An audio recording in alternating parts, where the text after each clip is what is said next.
루시아는 조심스럽게 병실 문을 열었습니다.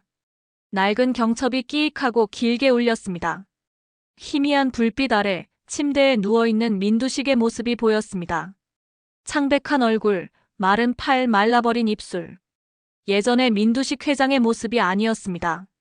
루시아가 한 발 다가서자 민두식의 눈꺼풀이 살짝 떨렸습니다.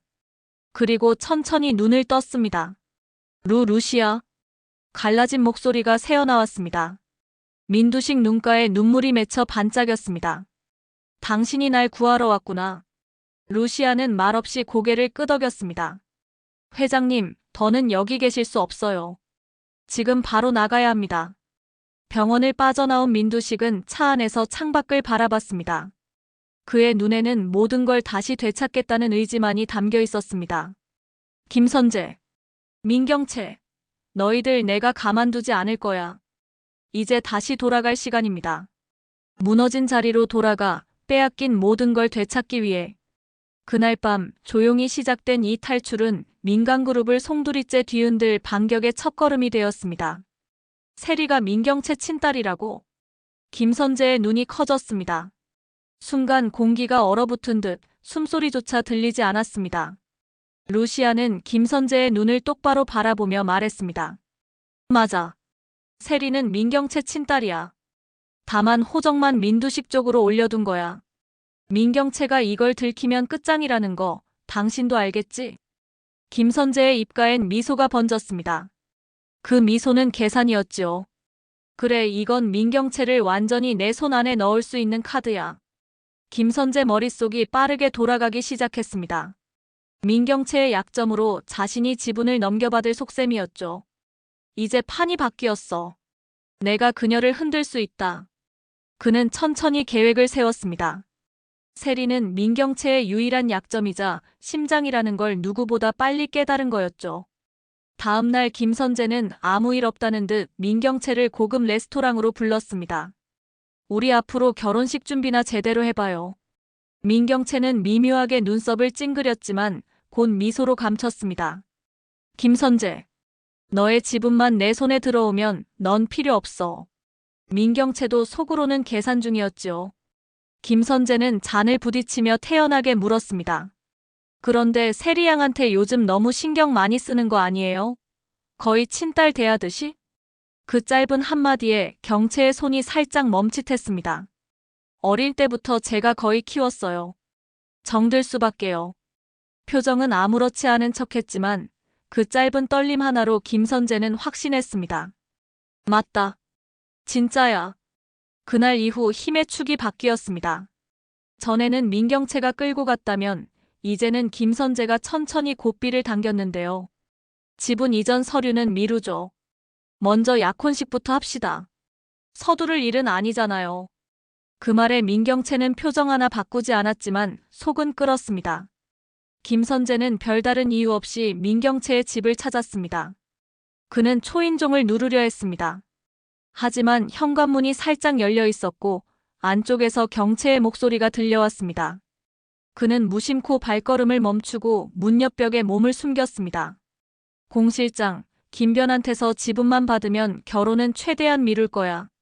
차가운 목소리가 또렷하게 울렸습니다. 공 실장이 나지막이 물었습니다. 그럼 약혼만 하고 결국 버릴 생각이신 겁니까? 민경채는 피식 웃으며 대답했지요. 버린다기보단 내 인생에서 정리하는 거지. 그 사람은 나한테 필요 없거든. 지분만 내 손에 들어오면 끝이야. 그 말이 김선재의 가슴을 그대로 찍었습니다. 피가 거꾸로 솟는 기분이었습니다. 눈앞이 하얘지고 손끝이 차가워졌습니다. 그래서 이 모든 게 내 지분 때문이었구나. 날 결국 이용하고 버리겠다는 거지. 민경채의 차가운 목소리는 계속 이어졌습니다. 김변은 이용만 하면 돼. 결혼이 뭐가 중요해. 회사만 내 손에 들어오면 그 다음은 내가 주인이지. 김선재는 문을 조용히 닫고 집 밖으로 걸어 나왔습니다. 찬 공기가 얼굴을 스치자 머릿속이 맑아지면서 분노와 복수심이 불타올랐습니다. 좋아, 민경채. 나를 이렇게 이용했지? 그렇다면 나도 너한테서 가장 소중한 걸 빼앗아주지. 그의 눈빛은 차갑게 가라앉아 있었고 손은 주먹을 꽉 쥐고 있었습니다. 다음 날 김선재는 민세리를 카페로 불러냈습니다. 그의 입가엔 서늘한 미소가 번졌습니다. 그래. 민경채의 진짜 심장은 세리지. 이제 내 차례야, 민세리. 넌 내 엄마를 무너뜨릴 마지막 열쇠야. 그의 입가엔 서늘한 미소가 번졌습니다. 증오로 바뀌는 데는 단 한순간이면 충분했습니다. 한편 민두식은 외딴 요양병원 방에 갇혀 있었습니다. 전화도 없고 창문도 제대로 열리지 않는 방이었는데요. 민두식은 벽을 바라보며 낮게 중얼거렸습니다. 누가 나 좀 꺼내줘. 날 꺼내주는 사람이 있으면 민강유통 통째로 주겠어. 민두식의 목소리는 떨리고 있었습니다. 그만큼 절박했지요. 민두식의 행방을 찾는 문태경은 루시아와 눈을 맞추고 고개를 끄덕였습니다. 찾아내야 해요. 회장님이 돌아와야 이 모든 싸움도 끝납니다. 루시아는 비어있는 회장실에 들어가 꽃병을 가만히 들여다봤습니다. 그리고 작은 녹음기를 그 안에 조심히 숨겼습니다. 민두식 회장이 어디 있는지 이걸로 알 수 있을 거야. 잠시 뒤 회장실로 민경채와 김선재가 들어왔습니다. 둘은 아무도 없는 줄 알고 편하게 얘기를 나눴습니다. 김선재가 먼저 말했죠. 약혼식 날짜 이제 잡아야죠. 민경채는 눈치를 보며 얼버무렸습니다. 그건 조금만 더 기다리자. 지금은 때가 아니야. 며칠 전 김선재는 우연히 공 실장과 민경채가 나누는 말을 엿들었습니다. 김 변호사 지분만 내 손에 들어오면 약혼은 천천히 해도 돼. 필요 없으면 정리하면 되지. 그 말이 귓가에 생생했죠. 그때부터 김선재의 눈빛이 바뀌었습니다. 날 버릴 생각이었구나. 그럼 나도 너를 이용해주지. 김선재는 얼굴이 굳어지더니 이내 싸늘하게 웃었습니다. 왜요? 뭐가 문제예요? 지금은 이사회도 있고 정신이 없잖아. 민경채는 서둘러 말을 돌렸습니다. 김선재는 일부러 약혼식을 더 빨리 하자고 밀어붙였습니다. 지금이 딱 좋아요. 회사도 안정되고 사람들이 관심도 많고 빨리 우리가 결혼해야 루시아도 더 이상 못 건들 거예요.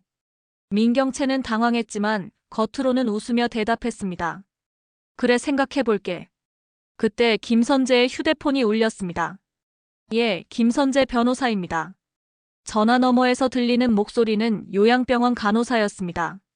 민두식 님이 며칠째 식사를 거부하고 있습니다. 상태가 많이 나빠졌습니다. 김선재는 단호하게 말했습니다. 네. 알겠습니다. 민경채도 옆에서 전화를 들으며 얼굴이 하얗게 질렸습니다. 아버지 상태가 안 좋다고요. 민경채는 깜짝 놀라 자리에서 일어났습니다. 지금 바로 요양병원으로 가야 해요. 하지만 김선재가 팔을 붙잡았습니다. 지금 가면 모든 게 끝입니다. 회장님이 기운을 차리면 다시 자리를 되찾을 겁니다. 며칠 뒤면 이사회인데 당신이 회장 자리에 앉은 다음에 가도 늦지 않아요. 민경채는 잠시 눈을 감았습니다. 그래. 이제 곧 내가 정식적으로 회장 자리에 앉게 될 거야. 그때까지 아버지 며칠만 기다려주세요. 아버지가 걱정됐지만 욕심이 마음을 눌러버렸습니다. 결국 병원에 가지 않기로 했지요. 그리고 그 자리에 다시 앉았습니다. 민경채가 회장실을 비운 틈에 루시아가 녹음기를 꺼내왔습니다. 문태경과 함께 재생 버튼을 눌렀습니다. 민두식 회장이 요양병원에 있다는 내용을 흘러나왔습니다. 루시아는 분노가 차오르며 입술이 떨렸습니다. 민경채, 결국 네가 회장님을 숨겼구나. 내가 민두식 회장 꼭 찾을 거야. 문태경이 서둘러 말했습니다. 루시아 씨 당장 민두식 회장을 찾으러 가야겠어요. 이틀 뒤면 이사회가 열려요. 루시아와 문태경은 주변 요양병원을 다 뒤져보았습니다. 결국 민두식의 위치가 정확히 드러났습니다. 루시아와 문태경은 바로 외곽에 있는 요양병원으로 향했습니다. 깊은 밤 병원 복도는 고요했습니다. 문태경이 속삭였습니다. 2층 끝 병실입니다. 경비는 교대 시간이라 지금이 기회예요. 루시아는 고개를 끄덕이며 병실 문 앞에 섰습니다. 루시아가 문을 열자 쇠약한 모습의 민두식이 누워 있었습니다. 루시아가 한 발 다가서자 민두식의 눈꺼풀이 살짝 떨렸습니다. 그리고 천천히 눈을 떴습니다. 루시아, 당신이 날 구하러 왔구나. 민두식의 눈에 눈물이 맺혔습니다. 루시아는 말없이 고개를 끄덕였습니다. 그때 문태경이 문을 닫고 다가왔습니다. 시간이 많지 않습니다. 순찰 오기 전에 나가야 합니다. 민두식은 몸을 일으키려 했지만 오래 누워 있었던 탓에 다리에 힘이 없었습니다. 병원에 오래 있었나 봐. 몸이 내 마음처럼 안 따라주는구나. 괜찮습니다. 저희가 부축할게요. 루시아는 한쪽 팔을 잡고 문태경은 반대편을 받쳤습니다. 세 사람의 걸음은 조심스럽고도 절박했습니다. 병실 문을 나서는 순간 복도 끝에서 불빛이 스쳤습니다. 간호사 한 명이 손전등을 들고 다가오고 있었죠. 문태경은 재빨리 루시아와 민두식을 비상계단 쪽으로 이끌었습니다. 이쪽입니다. 1층 비상구로 나가면 뒷문이 있어요. 계단을 내려갈 때마다 민두식의 숨이 가빠졌습니다. 조금만 참으세요. 회장님, 다 왔습니다. 밖으로 나서자 차가운 밤 공기가 얼굴을 스쳤습니다. 멀리 주차장 한켠에 문태경의 차가 서 있었습니다. 루시아는 민두식을 뒷좌석에 조심스럽게 눕혔습니다. 고마워. 당신. 내가 살아서 나올 수 있을 거라 생각도 못했어. 민두식은 힘겹게 웃으며 손을 꼭 쥐었습니다. 회장님, 아직 끝난 게 아닙니다. 이제 진짜 반격을 시작해야죠. 문태경은 단호하게 대답했습니다. 루시아는 고개를 끄덕였습니다. 회장님 없는 동안 회사는 엉망이 됐어요. 어서 회사를 바로 세워주세요. 며칠 후 마침내 회사의 운명을 가를 이사회 날이 다가왔습니다. 이날만을 기다려온 사람은 바로 민경채였습니다. 민경채는 당당한 걸음으로 회장실을 나섰습니다. 오늘이 바로 내가 민강 회장이 되는 날이야. 민경채는 스스로 중얼거리며 회의실 문을 밀고 들어갔습니다. 회의실 안은 팽팽한 긴장감으로 가득했지만 그녀의 얼굴에는 오히려 여유가 서려 있었습니다. 오랜 시간 준비해온 계획이 완성되는 순간이라 믿었기 때문이지요. 주주들과 임원들이 이미 자리에 앉아 있었고 모두 조용히 민경채를 바라봤습니다. 그녀는 고개를 들고 자신 있게 말했습니다. 오늘 회장직 승계권을 시작하겠습니다. 그 순간 묘하게도 문 쪽에서 웅성거리는 소리가 들렸습니다. 민경채는 찜찜한 표정으로 고개를 돌렸습니다. 회의실 문이 천천히 열리자 모든 시선이 한 곳으로 쏠렸습니다. 그 문 안으로 들어온 사람은 민두식, 루시아, 그리고 문태경이었습니다. 아버지? 민경채의 눈이 크게 떠졌습니다. 얼굴에서 핏기가 스르르 빠져나갔습니다. 분명 민두식이 요양병원에 갇혀 나오지 못할 거라고 확신하고 있었는데 그가 이렇게 당당하게 걸어 들어올 줄은 꿈에도 몰랐던 겁니다. 모두들 놀란 눈치였습니다. 회장님이 직접 오셨다고? 순간 회의실 안은 숨조차 쉬기 어려운 정적에 휩싸였습니다. 민두식은 지팡이를 짚고 천천히 걸어 단상 앞으로 나왔습니다. 얼굴은 여위였지만 눈빛만큼은 누구보다 단단했습니다. 그가 입을 여는 순간 공기가 확 바뀌었습니다. 이 자리에 온 이유는 단 하나야. 모든 걸 바로잡기 위해서다. 그의 굵은 목소리가 회의실에 울려 퍼졌습니다. 민경채는 불안한 표정으로 자리에서 일어섰습니다. 아버지, 여길 어떻게 오신 거예요? 갑자기 왜 이런 자리에 나타나신 거예요? 하지만 민두식은 딸을 향해 단 한 번도 눈길을 주지 않았습니다. 유언장을 수정했다. 지금부터 내 지분과 회장 자리는 루시아에게 넘긴다. 그 한마디에 회의실이 뒤집혔습니다. 뭐라고요? 루시아에게요? 주주들 사이에 웅성거림이 번졌습니다. 민경채는 당황해 얼굴이 새하얗게 질렸습니다. 그녀는 급히 소리쳤습니다. 아버지, 죄송해요. 모든 일은 김선재가 한 짓이에요. 저는 몰라요. 저는 아무것도 몰랐다고요. 그러나 민두식은 냉정하게 말을 이었습니다. 그렇게 말할 줄 알았다. 그래서 증거를 준비했다. 그때 문태경이 손에 들고 있던 노트북을 켰습니다. CCTV 영상이 회의실 스크린에 떠올랐습니다. 화면 속에는 민경채와 김선재가 병원 측과 통화하며 민두식을 감금하고 관리 지시를 내리는 장면이 고스란히 찍혀 있었습니다. 이게 뭐야, 이건 조작이야. 조작이라고. 민경채는 비명을 질렀지만 이미 게임은 끝났습니다. 김선재는 믿을 수 없다는 허망한 표정을 지었습니다. 민경채 씨, 김선재 씨. 회의실 문이 다시 열리며 경찰들이 들어왔습니다. 민두식 회장 감금 및 공모 혐의로 체포합니다. 김선재는 손을 번쩍 들며 소리쳤습니다. 나 혼자 한 게 아니야. 다 민경채가 시킨 거야. 민경채는 김선재를 향해 소리쳤습니다. 거짓말 하지 마. 두 사람은 회의실에서 서로를 향해 소리치며 무너져 내렸습니다. 그 모습을 주주들과 임원들은 아무 말 없이 지켜봤습니다. 불과 며칠 전까지 회사의 실세였던 두 사람이 한순간에 추락하는 모습이었습니다. 민경채와 김선재가 끌려나간 뒤 회의실은 조용해졌습니다. 민두식은 천천히 자리에서 일어나 선언했습니다. 내 모든 지분과 권한은 루시아에게 넘어간다. 앞으로 민강은 당신의 손에 달려있어.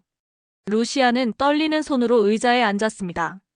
눈앞에서 벌어진 일이 아직도 믿기지 않는 듯 숨을 고르며 깊게 들이마셨습니다. 주주들 사이에서 박수 소리가 하나둘 터져 나왔습니다. 이제 회사를 바로 세워주십시오. 믿고 따르겠습니다.